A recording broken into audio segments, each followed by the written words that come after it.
The toy manufacturing sector in India is massive, about $1.35 billion. But this only accounts for close to 0.5% of the global market. As per recent news reports, the government is at an advanced stage to launch a Rs 3,500 crore PLI scheme for the sector. Will this be enough to turn India into a global toy manufacturing hub? I am Naini Thakur and welcome to this pre-budget special video.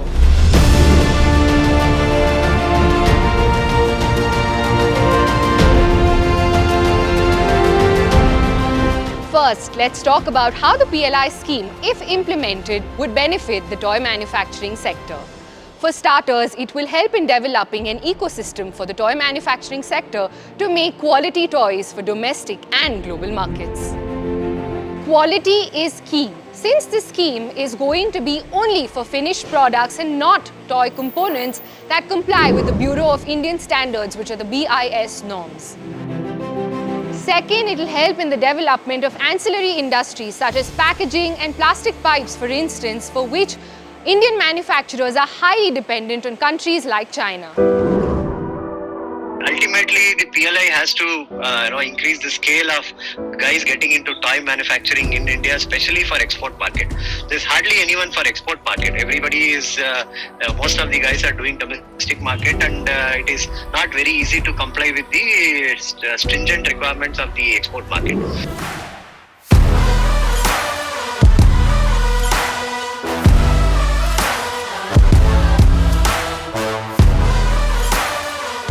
The world is looking for a China Plus One model.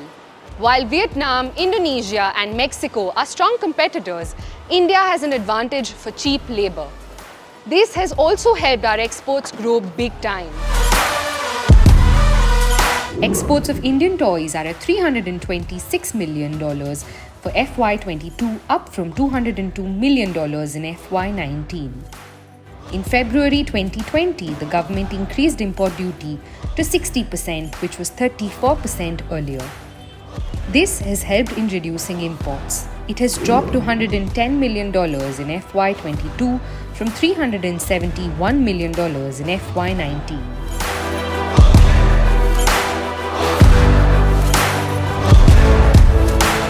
Additionally, in January 2021, the Quality Control Order was implemented, which mandated toys to have a standard compliance mark, which is the ISI, under the BIS norms. These safety regulations ensured that unregulated imports of unsafe toys were kept under check. The government is also encouraging the creation of special economic zones and toy clusters across India, which will help this super disorganized industry and create a lot of employment. 19 toy clusters have already been approved, benefiting 11,749 artisans with an outlay of 55.65 crore rupees.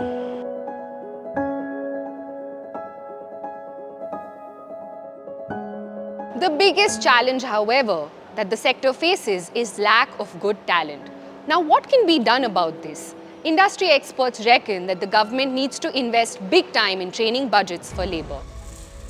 Talent is our biggest challenge.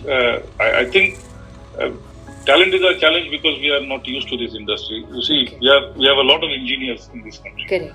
But our engineers are specification-based engineers, which means if I give you the specification of a product, as an engineer, you can make it. But toy is a fit-for-use engineering, which means specifications are not given to you, just the function is given to you, that it must fly, it must walk. Okay. And you must quickly make it. Okay. Because the seasonality and the life cycles are very small. I don't need to be perfect, but I need it to be there quickly. So that is a skill which we Indians still don't have as good as China. The second big issue that we're facing is that we're still not at a level playing field as China or even Vietnam for that matter. Why is this and what can be done about it? we are not in the same level playing field as China or Vietnam for that matter, because the kind of subsidies the support they get from the government in some of the province, we even hear that they get about 30%, 40% subsidies, and it is impossible for us to be competitive when the China market get that kind of subsidies there. Another biggest issue is the logistics cost in India, which is very, very high. Whereas in China, probably the transport cost to the port is very cheap compared to our transport cost to the post, which will also add to the... See, today customers are not looking at the ex-factory price, they are looking at the landed price. So you may be cheaper as ex-factory, but then if your logistics cost to the port and availability of the vessels, availability of the containers, the sailing times, all these things add to the cost, then still you are not competitive there. The GST rate is also fairly high, between 12% and 18%. And electronic toys particularly are charged at 18%. Electronic toys are being charged at 18% in India. We have requested the government earlier, and through you also I would like to raise this point. And the electronic toys should be brought down from 18% to the 12% category. Okay. And then just to give you an example,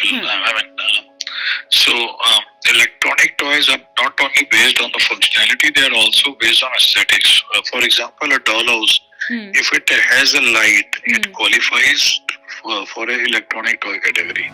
For exports particularly, every shipment needs to get a third-party inspection, which is done in order to ensure quality and authenticity. But the cost has to be borne by the customer, which in this case ends up being global MNCs. See, the demand of the OEs are very, very stringent in terms of price competitiveness and then technical competency. See, people think toys is normally when as a layman everybody would be like, what is so great in manufacturing toys?